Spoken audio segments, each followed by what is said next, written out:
Welcome back, socialites, and if you're new, I'm Ariel. I do mainly beauty videos, fragrance, and a little bit of lifestyle.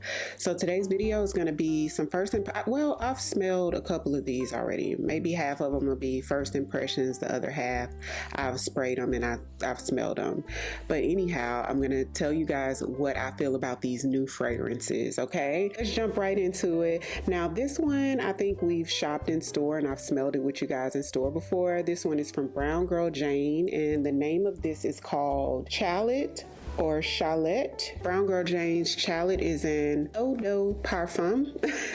It has notes of white chocolate truffle, chalet plum, champagne accord, dark cocoa, winter white jasmine, snowflower, cashmere vanilla, santal woods, and crystallized patchouli. This one is very warm. It's sweet, but like sweet like chocolate.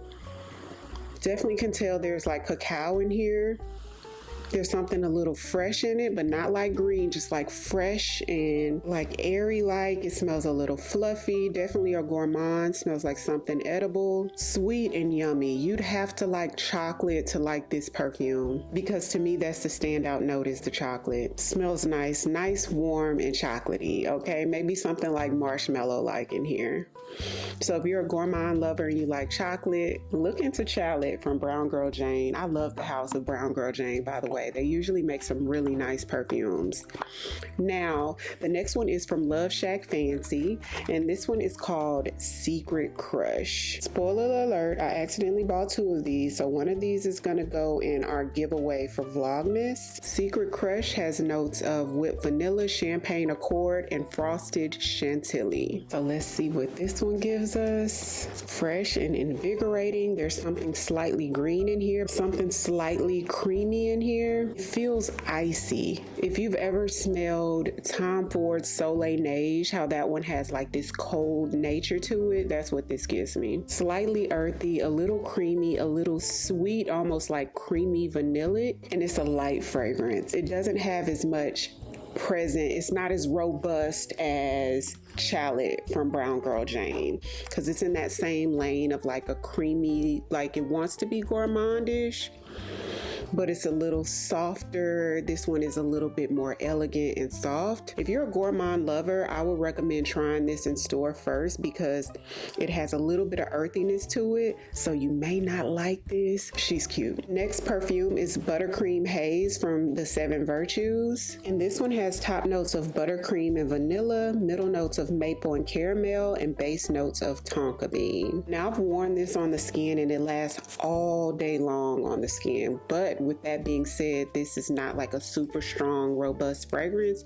It's on the softer side. So this one very much gives super gourmandy. It smells very literal, like buttercream, and it's very heavy on the caramel. And that's pretty much what you get from it. There's a little bit of like a woodsy undertone, but it's so soft. I think that just gives the perfume something to ground it and make it an actual perfume and not just like straight caramel, you know what I mean? Super sweet and really caramelly. I do smell a slight undertone of a little musk in here as well, just a little bit. But overall, straight caramel, straight gourmand. Next perfume is from Dolce and Gabana, and this is My Devotion. And My Devotion has notes of pear blossom, peony, and vanilla. All of these so far have been very gourmandy and very vanillic, by the way. So if you're not really into the gourmands or food like and edible smelling perfumes, you would probably not like any of these, to be honest.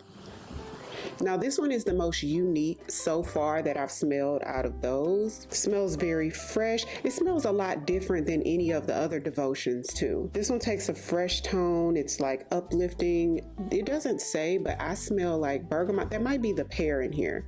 You definitely smell like a crisp, fresh pear. It's a little floral. It's very like feminine and soft. To me, this gives like spring in a bottle. Like this feels like not summer, but spring. Like when it's starting to get warm, it's still a little crisp outside, florally. This gives me like skater skirt with florals on it and a fitted t-shirt, some sandals. This is pretty. It's soft. Definitely gives daytime. So out of the Devotions, my number one favorite would be Devotion Intense. I think that's the second one that came out, Devotion Intense. And then this will be the number 2 for me. So moving on to the only body mist that I have from this haul today, which is from Sol de Janeiro, and it's called Sundays in Rio. And this has notes of warm vanilla, pink pepper, and amber musk. Out of all of the perfumes that I've tried so far, this is my favorite. This is so pretty. It's floral. It's a little sweet from vanilla. Something in here smells a little bit sophisticated. It doesn't smell cheap like you think a body mist would. This is one of the standouts from the brand in my opinion. So pretty. It feels comforting, but then it feels fresh. It's sweet, but it's not overly crazy sweet, and I love vanilla perfumes. It's not like vanilla forward. It's probably equal floral to vanilla. This and then the blue one that had like that other blue one that has like the vanilla in it. I want to say it's 56. Between those two are my favorite, but this one might have beat out that blue bottle. So pretty. If you haven't tried this, definitely get your nose on it next time you're in Sephora, and I'm hoping this isn't limited edition. Next up is Laura Mercier Amber Vanille Eau de Parfum. I think that's how you say it. Now, this was gifted to me from Laura Mercier, and this is not new. So Laura Mercier also has an amber vanille that's a toilette version, and I've had that before. I bought it at TJ Maxx, but I never tried the Parfum version. And actually, I decluttered the toilette out of my collection because it just didn't smell like much to me. So let's see what this one gives. Did they give us the notes on here? It's already hitting my nose, y'all. It smells so good. Okay, it says soft sensuality of amber blends effortlessly with the warm comfort of vanilla to create a fragrance of feminine elegance and sophistication. It has fresh floral notes of tangerine, tiger orchid, and heliotrope, enhanced with almond, brown sugar, coconut, and musky sandalwood. This is really pretty. I guess the note of the day is vanilla. I think everything had vanilla in it today, but I think vanilla is like one of the more likable notes. There's something in here that's slightly fruity. It's creamy. It's vanillic. Probably the amber that makes it a little, like they say, sophisticated. There's something in here that makes it a little sexy. So even though it's like a warm, nice vanilla, I would also wear this on date night, y'all. Oh girl, yes, this would be nice. And this would be nice mixed with like Vanilla 28 from Chalet, or even like ginger biscuit to like amp it up a little bit.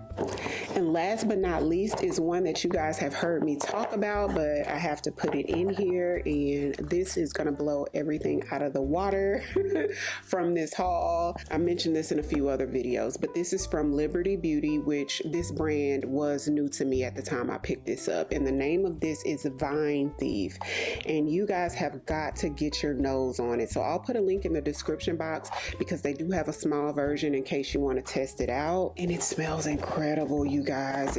This is one of the most unique perfumes that I've ever smelled before. It's way different, so I couldn't really compare it to anything for you guys. I wore this yesterday on our day date. It's boozy, it's a little creamy and vanillic. There's a little bit of musk in here that makes it really sophisticated. It smells expensive and refined. There's something in here that's a little tart. There's something in here that smells a little bit like licorice, but just a tinge in there that gives it a little bit of uniqueness. It lasts all day long. I put it on yesterday before we left. Had to be like right at 10 o'clock. When I tell you 8 o'clock last night, I smelled it just as much, but I am an oversprayer too. Next time I wear it, I'm not gonna put as much on, but I smelled it all the way till I took a shower, so probably like 12 hours plus. Smells incredible, y'all. There's an undertone of something in here that sort of gives me lipsticky as well, but in the absolute best way. And look at the bottle. So when I went to Bluemercury and smelled this, all of the bottles of their perfumes look like this, but they're like different decor on here, like they may be different colors, but all of the bottles look like this. And yeah, so think about Wine Thief, but Vine with a V, y'all. Oh, and last I want to talk about another Liberty Beauty fragrance, which is called Liberty Maze. And when I picked up this perfume, this is the one that the lady recommended to me first, and she sprayed it on one arm. So this one is a lot more fresh. It takes on a fresher tone. not quite green, but like it wanted to be, a little bit sweet, very citrusy, and it's just very, very pretty. So my next perfume from them is definitely gonna be this Liberty Maze. So good. If you like to smell fresh but really pretty and put together, and you like perfumes that are sweet but not overly sweet and just clean, this gives fresh, clean, very pretty, and it smells very sophisticated. So let me know if you guys have tried any of the perfumes I mentioned today. What are your thoughts on it? What do you think? I'll have them all linked right there on the YouTube shopping tab for your convenience, or either down in the description box, so be sure to check that out. And if you're new here, welcome. I'd love for you to come join the family by hitting the subscribe button. Thank you all so much for watching. I'll see you on the next one. 'Cause I've been where you are. You're too scared to show me love, 'cause too fresh with the scars.